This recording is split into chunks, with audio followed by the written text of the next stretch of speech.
Who, What, Why podcast. I'm your host, Jeff Schechtman. We are always caught up chasing the shiny object. The Jeffrey Epstein story is no exception.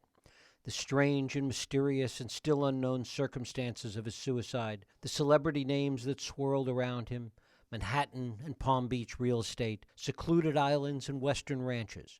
It's a story any screenwriter would love. But at core, we mustn't forget that this is a story of child abuse, of a sexual predator taking advantage of children, of a pedophile who had a nose for finding other pedophiles, who had children recruiting other children, and arguably whose ability to blackmail those that were compromised kept him going for a long time. My guest, investigative journalist Nick Bryant, has been on the Epstein story since 2012, and from the beginning saw this story for what it was. What's more, he investigated and wrote about a similar case that was kind of a template for the sordid world of Epstein. This is not really a story of celebrity, but a story that goes to the basest form of human behavior. Joining me to talk about it today, I'm joined by investigative journalist Nick Bryant. Nick, thanks so much for joining us on the Who, What, Why podcast. Thanks so much for the interview. Nick, how did you originally come to this story back in 2012? Well, I'd written a book called The Franklin Scandal, and that was published towards the end of 2009. And I really learned a lot about child trafficking writing that book. It was about an interstate trafficking network that was covered up by state and federal agencies, and it did include blackmail and hidden cameras. And as soon as I saw what was going on with Epstein, I realized that it was like another Franklin scandal. So it had all the hallmarks of a Franklin scandal. So that's when I started to dig into it. One of the things that gets forgotten in this story is exactly what you investigated in the previous book, that it is about child trafficking, that it is about child abuse, and we tend to get caught up in the celebrity aspect of it and lose that importance. Yeah, I've been disappointed with the media, the way that I'm glad that the media has focused so much attention on Jeffrey Epstein. But it's truly unfortunate that the plight of the victims has been lost. And what's really troubling to me is Maxwell, Epstein's partner in crime, has not been indicted. Those other procurers have not been indicted. And if our society does not indict those people, because they were as guilty as Epstein, actually, we cannot allow our society to not indict those people, because we know that Epstein and his cronies, his powerful cronies, abused a lot of children. And we need to know who those powerful cronies are. And they have to receive justice, too. So, I'm sure that Maxwell and those procurers would roll over on those power brokers in a heartbeat to get them to get an easier sentence. So what I'm seeing now is a little disappointing. I mean, Maxwell hasn't been indicted. Sarah Kellen hasn't been indicted. These other women that procured children for Epstein haven't been indicted. And we could, as I said before, as a society, we cannot allow that. Why do you think they haven't been indicted? What do you think that it is in the investigation or in the cover-up of the investigation that has really held them back from indicting these other people?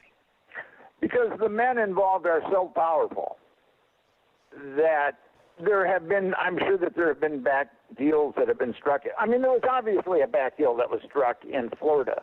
The federal investigation in Florida identified 36 victims of Epstein, underage victims. And yet he spent 13 months in the county pokey, even though the federal investigation was aware of at least 36 victims. So it was that kind of power that was deployed to get Epstein that sweetheart deal in 2008. And now we're seeing a continuation of that cover-up because the Department of Justice isn't indicting those procurers. What about the Southern District of New York that went as far as indicting Epstein in this case before the suicide, but when he was picked up on July 6th? If they went that far, why didn't they go further with the rest of the individuals involved? I don't know. The Southern District has a reputation for being autonomous, as being a cowboy. And I think, I can't prove this, but I think that the Southern District might have acted autonomously. Epstein was surprised when he was arrested at Teterboro Airport. When the Palm Beach Police Department raided his mansion in Palm Beach, he was not surprised. He had sanitized his place. So I don't think Epstein had been given a heads up on this arrest. That's my working theory anyway. Why did they wait so long? You talk about sanitizing. Why did they wait so long after his arrest, and in this case after the suicide, before they went to the island and to his ranch in New Mexico? Because this has been a cover-up from the very beginning. This has been a cover-up from 2006. I think that our federal law enforcement is perpetuating that cover-up. And until we see the procurers indicted, until we see these power brokers that molested these girls get indicted, then it's going to be a cover-up. And we can't allow that. I mean, these people have to be accountable for their crimes against children. And I really hope, as a society, we make our government make those people accountable. If the people's will can do that at this point. Talk a little bit about what it would take to make those indictments stick. What evidence is there out there at this point that hasn't been sanitized? I think it would be relatively easy. You get Ghislaine Maxwell and Sarah Kellen and those other procurers, you give them a deal, we won't put you in prison for 30 years or 20 years for aiding and abetting child trafficking, and they'll roll over on those power brokers in a heartbeat. But until those women get indicted, it's a continuing cover-up. Is it your sense that they will be indicted? I read this article in Politico, which Politico is, I mean, it is what it is. But they were talking to a former federal prosecutor, and the former federal prosecutor was saying that there might not be enough evidence on Maxwell. I mean, that is completely idiotic. Maxwell is on the passenger manifest that I have. I was the guy that put Epstein's Black Book on the internet. I was the guy that put Epstein's passenger manifest on the internet. And she's all over this. I mean, and the kids, the victims who have come forward said that Maxwell participated in their molestations too. So there's no way that she is innocent. And there's probably scores of victims who could attest to her guilt. So for her to be innocent, or for the federal government to say that we didn't have enough evidence, I mean, that's complete absurdity. Tell us a little bit more about your previous work, the Franklin scandal, and some of the remarkable similarities between that story and this story, including the suicide of the primary perpetrator. Yes, the Franklin scandal is about an interstate pedophile network that flew kids from coast to coast and handed them to the rich and powerful. And in Washington, D.C., where one of the pedophilic pimps lived, Craig Spence, a lot of the parties would go down there, although Lawrence King, who was also one of the principals in this pedophile network, he was flying kids all over. I've got like 200 flight receipts of Lawrence King's. But a lot of the destinations were Washington, D.C., and there was a house that was wired for audiovisual blackmail. And that's where a lot of the parties would go down. And that's where a lot of the people would be blackmailed.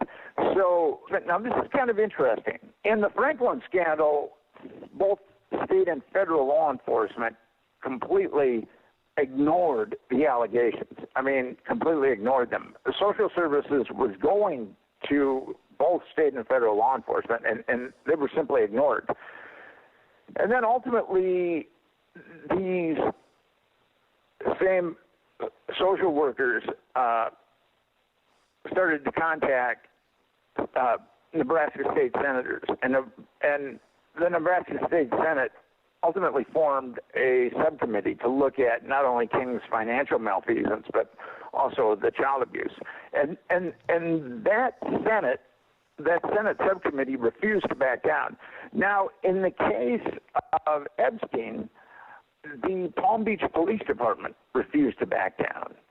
Michael Ryder was the chief, and he went through heavy harassment, and but he refused to back down, and Epstein there was a really bogus state grand jury initially for Epstein, and he wasn't even indicted on any counts of molestation. He was indicted on one count of adult pandering.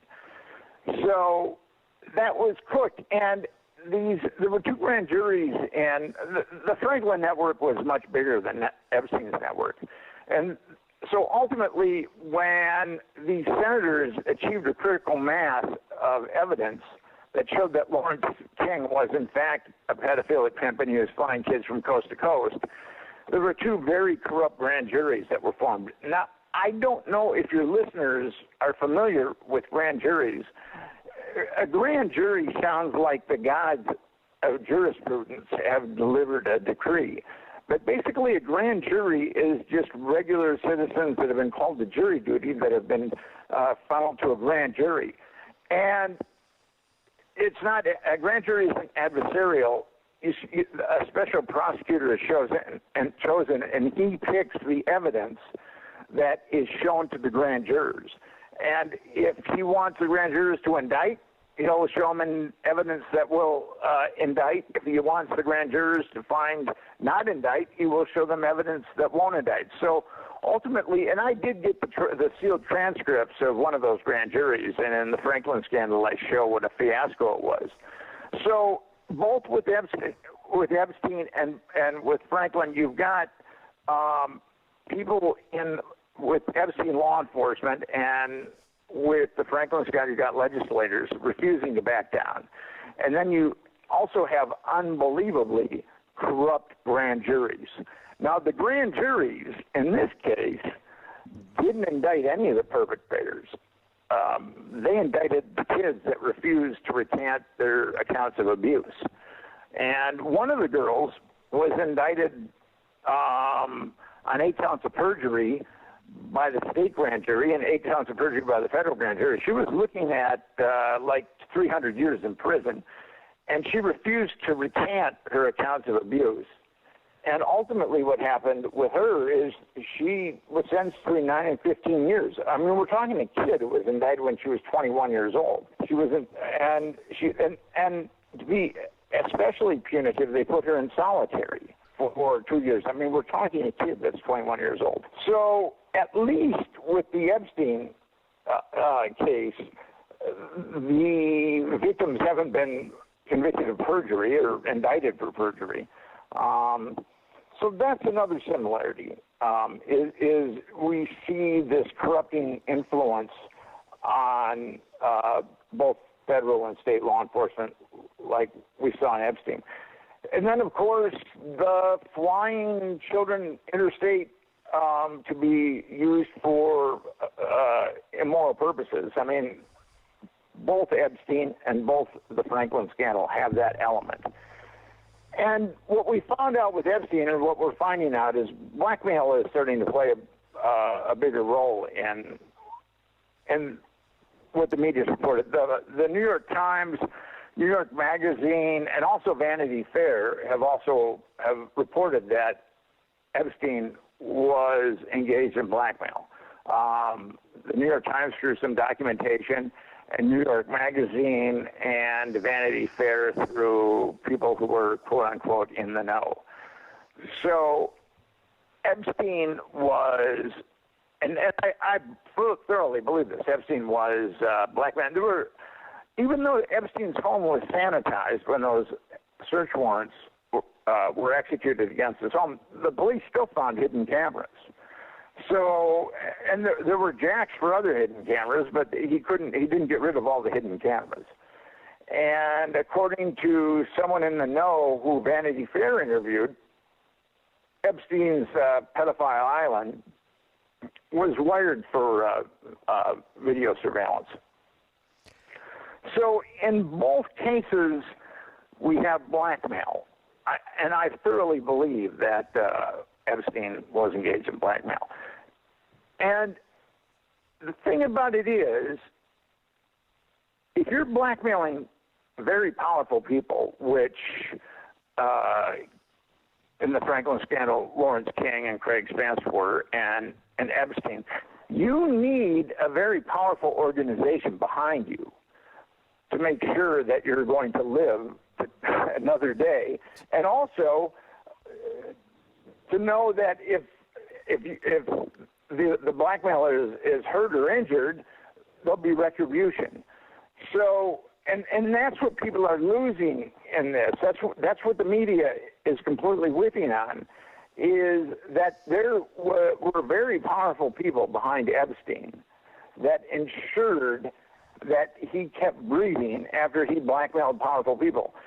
I've done some research, and some of the powerful people that he has blackmailed have connections to organized crime, or who I believe he has blackmailed have connections to organized crime. So this network that was behind Epstein, or this organization that was behind Epstein, must have frightened the people that had connections to organized crime. And that is another part of this, is like Craig Spence, he was the guy in Washington, D.C. that had the housewife for audiovisual blackmail. He was protected by Secret Service agents. And whereas Epstein didn't have that type of protection, he obviously had some very powerful people behind him. And another facet of this is Craig Spence committed suicide. And on the internet, it speculates that he was suicided, and I don't believe that. I think that Craig Spence committed suicide. And Jeffrey Epstein committed suicide. Now, what's interesting about these three individuals, Lawrence King, Craig Spence, and also Jeffrey Epstein, is they came from working class backgrounds, humble origins. And they all of a sudden were catapulted into a much higher socioeconomic strata very quickly. And I think that because of their lower socioeconomics, they were from a lower socioeconomic strata, they were expendable. When it came time to make them expendable, they were quite expendable. What do you know with respect to what's been reported and what we've seen uncovered regarding the suicide itself? Well, with the suicide, there's a lot of anomalies. One of the anomalies is his cellmate was taken out of the cell. Another anomaly was one of the guards wasn't even a guard. Another anomaly was they didn't have the Bureau of Prisons didn't have any cameras on him. So you have anomalies like that, and it also came out that Epstein, even though he'd been taken off suicide watch, hadn't seen a guard for a couple of hours. So, I mean, how can you not? I mean, all those variables at play, it's like a harmonic convergence so the guy could kill himself. And I think Epstein was going to spend the rest of his life in prison. And I think that he was used to a very cushy life, doing whatever he wanted, molesting whoever he wanted. And I think that organization behind Epstein that enabled this ultimately told him that, he had to kill himself. And like with the Franklin scandal, Spence, I believe, was told that he had to kill himself. And because he killed himself in a very dramatic way, just as Epstein killed himself in a very dramatic way. So I would suspect that Jeffrey Epstein probably killed himself. But I would also suspect that there were so many variables that were conducive to him doing that. And if there were like one or two of those, you could write it off and say, well, it was a couple of coincidences. But there's like 4 or 5 of them that we know about. So I believe that Epstein was given an opportunity to kill himself. And it's entirely possible that someone could have killed him, but Epstein was looking, as I said, at life in prison. He was used to a cush life, and then actually pedophiles aren't treated so well in prison. Mm-hmm. So I think that there was no upside at that point for Jeffrey Epstein, none. There was no way he was going to get out of it.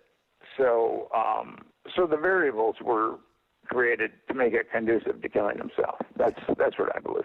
One of the things that brought you into this early, and you mentioned it before, is the famous Little Black Book, which you're the one that published. Talk a little bit about that. I came across the Black Book 7 or 8 years ago, and it was given to me by a source.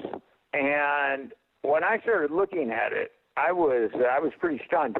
Now, it's kind of interesting how that Black Book wended into my possession. What happened was Epstein's house manager, Alfredo Rodriguez, had stolen Epstein's Little Black Book. And he was trying to sell it to one of the attorneys that were representing some of Epstein's victims. And one of the attorneys went to the FBI and told them what was happening. So ultimately, FBI did a sting and ultimately got the Black Book. Now, what's really interesting is Rodriguez said that he circled various people in the Black Book that he knew were involved with Epstein's illicit activities, whether they were partaking of the girls or whether they were partaking of logistics, like the plane pilot. So I think that Black Book tells a lot. Now, the people that Rodriguez has circled have definitely been named, or a number of them have been named. Alan Dershowitz has been named. Bill Richardson has been named. George Mitchell wasn't circled in the Black Book, but I had been told that George Mitchell was one of the perpetrators. And actually, Donald Trump's name is circled in that Black Book. And when I wrote the article for Gawker on the Black Book, Donald Trump said through a spokesman that he'd never been to Epstein's home. And now we know absolutely that he had been to Epstein's home. So Trump, through a spokesman, was lying about that. But there's other people that are circled too. But then there's other people that aren't circled because Rodriguez didn't personally witness them. But there was some other leaders of other countries, one in South America and one in Europe, that was most likely a perpetrator too. Do you think that the global implications of this, things like Prince Andrew and a lot of other international leaders that may or may not have been part of this, will in some way impact the way this story continues to unfold from here on? Well, what we need here is, what we really need is we need the Department of Justice to do its job. That's what we need. We need the Department of Justice to go after these perpetrators. And they have tremendous amount. I mean, as I said earlier, you get Maxwell and Kellen and these other procurators, you throw them in jail, and they will talk, and they will tell you who. And then the victims, they will tell you the victims, they will tell you the perpetrators. And then at that point, you could start arresting people. You could start arresting people in the United States and other countries that felt that these people should be arrested in their country because of their laws. They could be arrested. So ultimately, what we could have, if the Justice Department isn't corrupted, is some very powerful people getting indicted. We cannot let Jeffrey Epstein's death deter us from getting these perpetrators. Jeffrey Epstein was only the beginning of this. If the Department of Justice isn't corrupt, he is only the beginning. The end is arresting these perpetrators. Can you see that ever happening? Well, as I said, if the Department of Justice really wanted to carry out its mission and go after child molesters, then it would happen.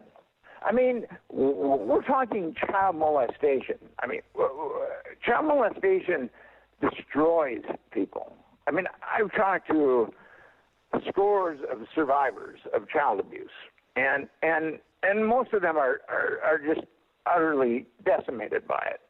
So what we need to do is, and like with the Franklin scandal, those perps got away because the Department of Justice and state law enforcement covered it up, and then the newspapers like the New York Times and Washington Post and other newspapers went along with the government's cover story. But now we've got something completely different. We know that Jeffrey Epstein was pandering these underage girls to various power brokers. We know that. So the Department of Justice has to act upon that. And as Americans, we have to hold the Department of Justice accountable to go after these perpetrators. You have much faith in Bill Barr to do that? William Barr is very corrupt, but that's why Americans we have to organize. If our Justice Department shows signs of corruption, Americans have to take to the street. We have to have a day of outrage, and really make our voices one. The same thing happened in Belgium with where a pedophile network was covered up, and tens of thousands of Belgians took to the streets in protest of the cover-up that went on. And that's what we have to do in the United States. We have to congeal various diverse groups and get them. We all have to be on the same page, and we all have to take it to the streets and make our voice heard. We cannot, if they're going to cover this up, they're going to have to cover it up with complete and utter disregard for the American people. And we have to show that to them, that we have to show that to the feds, the Department of Justice, that if they cover this up, there will be tremendous outrage and people taking to the streets. I mean, that's what we need to do. Like what happened in Belgium, that's what we need to do. Nick Bryant, I thank you so much for spending time with us today. It was great talking to you, Jeff. Thank you. And thank you for listening and for joining us here on Radio Who, What, Why. I hope you join us next week for another Radio Who, What, Why podcast. I'm Jeff Schechtman. If you like this podcast, please feel free to share and help others find it by rating and reviewing it on iTunes. You can also support this podcast and all the work we do by going to whowhatwhy.org/donate.